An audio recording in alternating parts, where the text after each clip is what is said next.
Hello, everyone. I'm Roy, and welcome back. Today, we are reading Traversing Golden Waters by Monsignor Snack. Summary. Orochimaru didn't know what hit him when he offered his cup of ramen to a dirty, sunshine-haired kid he encountered on his way home to Konoha. And this is Chapter 1. Tsunade always supported healthy eating. As a medicnan, she would threaten her teammates on proper diet and healthy lifestyle.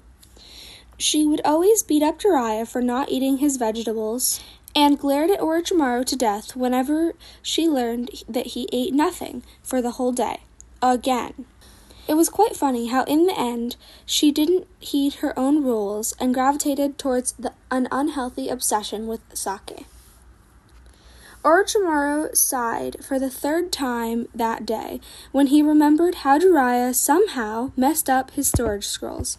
Instead of the things he packed for his mission, what that imbecile toad replaced for his food reserve, which consisted of tea and protein bars and some food pills, was a storage scroll that had tons of cupped ramen, hashi, a gallon of water, and a kettle. It was one of Jiraiya's pettiest pranks after Orochimaru snitched him to Tsunade for not eating the stir-fry vegetables she made specifically for Jiraiya's consumption. And that event happened years ago. That imbecile still remembered it. That petty bastard. Orochimaru swore that when he got back to Konoha, Jiraiya would pay. But back to his current predicament. The snake Sanin glared at the pile of cup ramen on top of a storage scroll and cursed the toad Sanin for his childness. He felt exhaustion and hunger overtaking him after his mission. It was an A-rank retrieval mission. He took after his sensei told him that he needed a capable shinobi for the task and someone discreet enough to enter Kumagakure and retrieve back a scroll from the Raikage's secret archives without alerting anyone with his presence.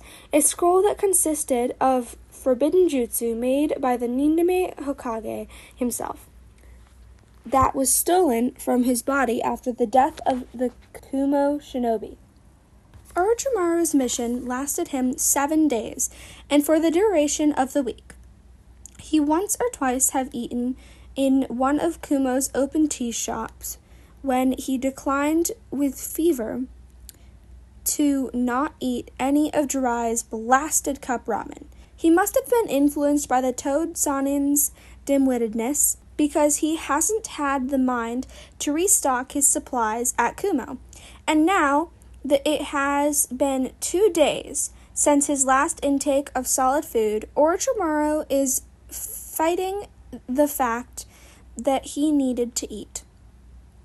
It will take him just a day to travel to go back to Konoha, but his body insisted that he needed to eat now, or he will be sent to oblivion because of hunger and exhaustion. Swallowing his pride and dislike for instant noodles, Orochimaru decided that once he got back to the village, Jiraiya will dearly, dearly pay for this. He ran for another half an hour when he remembered a cave that the Sanin used to camp when they were just yet starting with their mission, and found the location near the Land of Fire borders. Orochimaru went inside the camp and gathered dry leaves to sit on. He built a fire and set water on a kettle and waited for it to boil. He took the chance to warm himself near the fire and retrieve a miso ramen from his storage scrolls when the water boiled. Mentally cursing Jiraiya's whole existence, Orochimaru started eating his ramen. He stopped at his first bite and cursed Jiraiya again. Orochimaru never had ramen before, because he believed that it was food for idiots.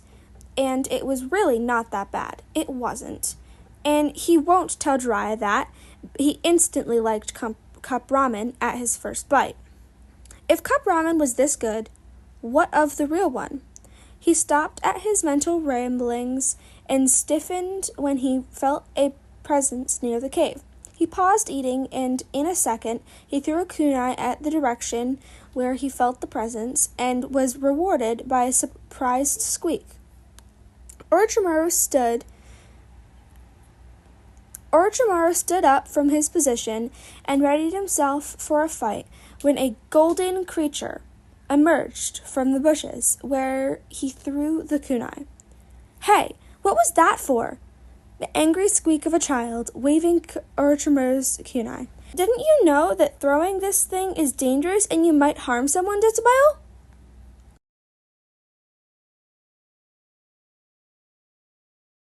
The small child continued his angry rant about shinobi randomly throwing their weapons like a paranoid freak, and Orochimaru was left blinking.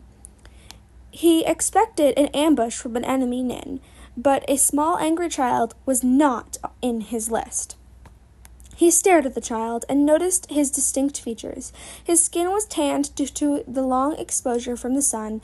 His dirty blonde hair was sticking in all directions, strange whisker marks on both his cheeks, and he was wearing a dirty pair of jumpsuit that was shaded in the most obnoxious of orange. What intrigued him to the small child was when he caught a look in his eyes. It was startlingly blue. His eyes didn't belong to a small kid, but to a hard, jaded veteran of war. Orochimaru brought back to the years when Jiraiya left them for 3 years to spend his time with the orphans they saw in Ame. Orochimaru insisted in killing the 3 children, but the soft-hearted fool argued with him how they didn't deserve that. Orochimaru felt that his explanation as to why they should kill the orphans was reasonable at the time, but Jiraiya didn't listen to him, and he was surprised that Tsunade agreed with Jiraiya. So the imbecile of a Sanin left them for 3 orphans of war, and when he came back to the village, he peppered Orochimaru with stories of how those 3 will be great shinobi one day because of their potential. This child must also be an orphan of war because no small kid like him would be seen freely gallivanting at this part of the country. Looking at the blonde-haired kid, his eyes were very different to those Ame orphans. Yes, he looked as dirty as those 3 and as miserable as them, but the look in his eyes, it was hard, clear, determined, and so innocent. Orochimaru had seen these eyes before, when Tsunade wanted to prove that she will be the greatest kunoichi of her clan, when Jiraiya yelled how he would train hard to be Orochimaru, and when Orochimaru once looked at the mirror when he was a child and told himself that he will prove everyone wrong about their claims of him. This child. And what if it really was just a rabbit and not an enemy, and you made a fool of yourself in front of your teammates, and that Teme will call you paranoid? Orochimaru blinked to clear his musings, and the child was still ranting, but it was not about him anymore. It was about the Teme always thought that he was so good than him. And he was very passionate about his words. "Do you now understand my point, Tetsubayo?" the child asked and stopped his flailing. The snake Sanin was left wondering what really was his point, but he held back his tongue before asking and just nodded. The child beamed at him, and Orochimaru was struck at how brilliant he was. Orochimaru let the sunshine-haired kid approach him, and he watched what he was about to do. The kid unceremoniously took the Sanin's hand that twitched at the hold, and he carefully placed the kunai in his palm. The snake Sanin was blinking at the absurdity of his situation. Then he remembered his manners. "Thank you," he said, at the kid, still confused at why and how this was happening. "No problem, Tetsubayo. Is that ramen?" Orochimaru looked at what the kid was looking at and saw his cup ramen near the fire where he had left it after he threw the kunai, and went back to look at the blonde. He nodded. It's good, right? The kid asked, and he narrowed his eyes at Orochimaru. It is, he replied. The kid's narrowed eyes assessed Orochimaru for something, and when he found what he was looking for, the snake Sanin was again rewarded with his blinding smile. Ramen's the best, Tsutobayo. He energetically pumped his fist heavenwards, but stopped when he seemingly remembered something. Oh, but I have to go. The small child waved at him, and he watched the kid run away from him. Orochimaru stared at the kid's back and noticed how thin he was. He must have been hungry, he mused absent-mindedly. And before he knew it, Orochimaru called out, Do you want some? His voice was not loud, but the kid swerved back to look at him, stars twinkling in his eyes. Really? Orochimaru nodded. Thank you! The kid yelled and ran back towards the entrance of the cave to stare back at him. Orochimaru gestured at the direction of the fire, and the kid excitedly nodded to sit near the fire. The snake Sanin opened another cup ramen and poured hot water in it before giving it to the boy. Itadakimasu! The boy clapped his hands. The Sanin was about to ask why he wasn't eating when he noticed that the boy was waiting for him to eat first. With a quiet Itadakimasu in Orochimaru's part, the kid immediately dug in. Orochimaru watched the boy eat the food with gusto, and he wondered if this was what Jiraiya felt like when he fed those Ame orphans when they first met them. He was feeling very strange. He can't help but ask, What's your name? The boy stopped slurping noodles and looked up to him. I'm Uzumaki Naruto, Tsutobayo.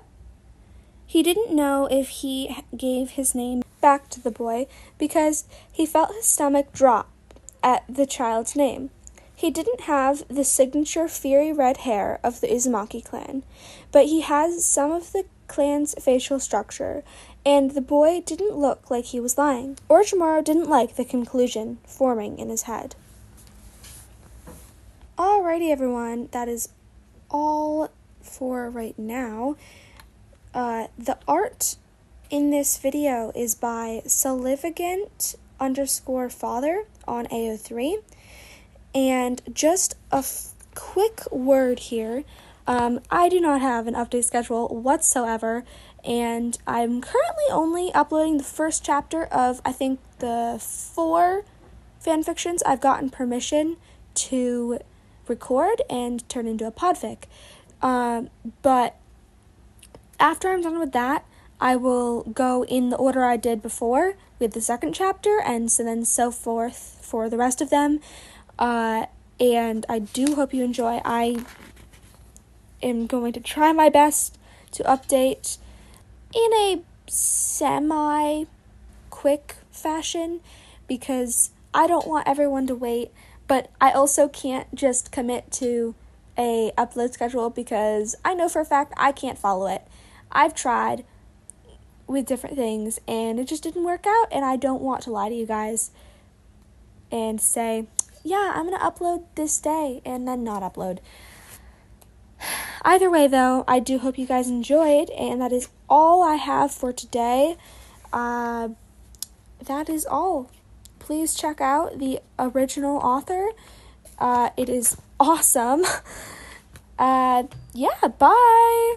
Check the description.